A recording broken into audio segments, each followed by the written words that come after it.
సంపద సృష్టిస్తా, అది జనమందరికీ పంచుతా. ఇది చంద్రబాబు నాయుడు 2024 ఎన్నికలకు ముందు పదే పదే చెబుతూ వస్తున్నటువంటి మాట. మరి ఆయన సంపద సృష్టించారా? సృష్టించారు. కానీ కొందరికి సంపద సృష్టించే ప్రయత్నంలో ఉన్నారు. తాజాగా అలాంటి ప్రయత్నమే భోగాపురం ఎయిర్పోర్ట్ కాంట్రాక్ట్ సంస్థ విషయంలో జరిగింది. భోగాపురం ఎయిర్పోర్ట్ కాంట్రాక్ట్ సంస్థగా జిఎంఆర్ ఉంది. వాస్తవానికి జిఎంఆర్కి తొలుత 2700 ఎకరాల భూమి అప్పగించాలని చంద్రబాబు ప్రభుత్వం 2015లో నిర్ణయం తీసుకుంది. అప్పట్లో జిఎంఆర్కి కాంట్రాక్ట్ అప్పగించే విషయంలో అనేక అభ్యంతరాలు వచ్చాయి.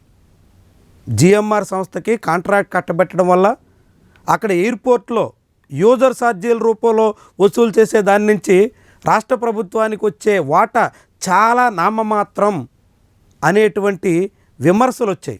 ఆర్థిక శాఖ నుంచి అభ్యంతరాలు వచ్చాయి. అయినప్పటికీ కూడా వాటన్నిటినీ బేఖాతరు చేసి జిఎంఆర్ సంస్థకి కాంట్రాక్ట్ కట్టబెట్టారు చంద్రబాబు నాయుడు.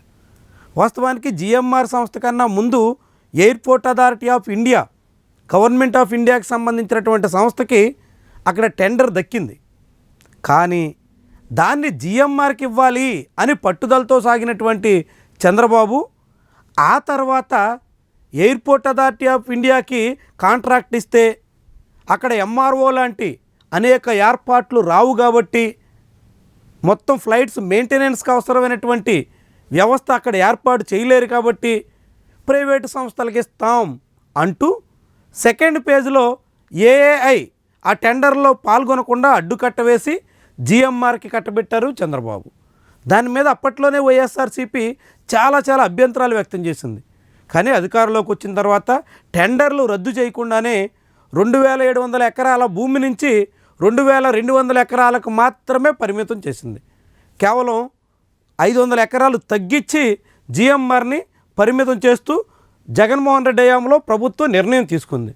దానికి తగ్గట్టుగా జిఎంఆర్ ఎయిర్పోర్ట్ నిర్మాణ పనులు చేపడుతుంది. ఎయిర్పోర్ట్ నిర్మాణ పనులు దాదాపు 60% వరకు పూర్తయినట్టు చెబుతున్నారు. వాస్తవానికి జూన్ నాటికే పనులన్నీ పూర్తి చేయాల్సి ఉంది. వచ్చే జూన్ నాటికైనా పూర్తి చేస్తారా అనేటువంటి సందేహాలు చాలామందిలో ఉన్నాయి. ఎయిర్పోర్ట్ పనులు అయితే సాగుతున్నాయి. భోగాపురం ఎయిర్పోర్ట్ అందుబాటులోకి వస్తే విశాఖపట్నానికి చాలా రకాలుగా ప్రయోజనాలు ఉంటాయి అంటూ ప్రభుత్వాలు చెప్పుకొస్తూ ఉన్నాయి. ఇలాంటి తరుణంలో జగన్మోహన్ రెడ్డి హయాంలో జిఎంఆర్ సంస్థకి కోత కోసిన 500 ఎకరాలని తిరిగి మళ్ళీ చంద్రబాబు ప్రభుత్వం అప్పగించేస్తోంది. అంటే సంపద సృష్టి ఎవరికి జరిగినట్టు? సంపద సృష్టిస్తానని చెప్పినటువంటి చంద్రబాబు ఎవరి ప్రయోజనాల కోసం పాటుపడుతున్నట్టు? జిఎంఆర్ సంస్థకి 2700 నుంచి 2200 ఎకరాలకు కుదించిన వాళ్ళు ఎటువంటి అభ్యంతరం పెట్టకుండా జగన్మోహన్ రెడ్డి హయాంలో అంగీకరించి పనులు కూడా సాగిస్తున్నటువంటి దశలో చంద్రబాబు ప్రభుత్వం అదనంగా 500 ఎకరాలు ఎయిర్పోర్ట్ నిర్మాణం పేరుతో ఆ కాంట్రాక్ట్ సంస్థకి కట్టబెట్టడం వెనక అసలు మతలబు ఏంటి? జిఎంఆర్ సంస్థకి చంద్రబాబు ఇంత పెద్ద మొత్తంలో ఒకేసారి ప్రయోజనం కల్పించే దిశలో అడుగులు వేయడానికి కారకులు ఎవరు?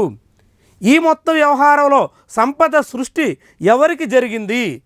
జిఎంఆర్కి జరుగుతున్నటువంటి సంపద సృష్టిలో తెలుగుదేశం పార్టీ ప్రభుత్వ పెద్దలకు దక్కుతున్నటువంటి సంపద ఎంత?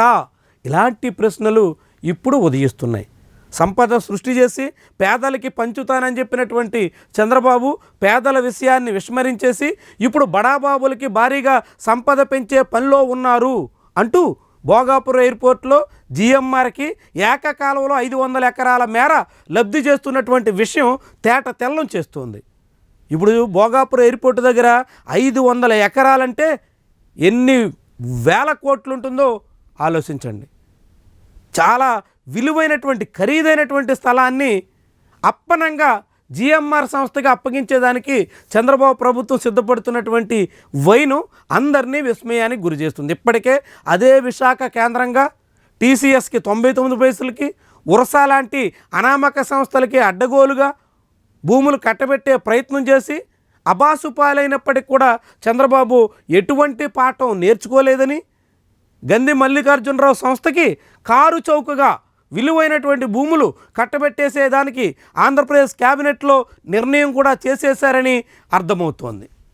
మరి దీని నుంచి ప్రభుత్వం ఏం చెప్పదలుచుకుంది? ప్రజలకి ఎలాంటి సంకేతాలు ఇస్తుంది, దీని ద్వారా సంపద సృష్టి ఎవరికన్నది చాలా క్లియర్గా చెప్పేదానికి ప్రయత్నిస్తుందా అనేటువంటి ప్రశ్న ఇప్పుడు వినిపిస్తోంది.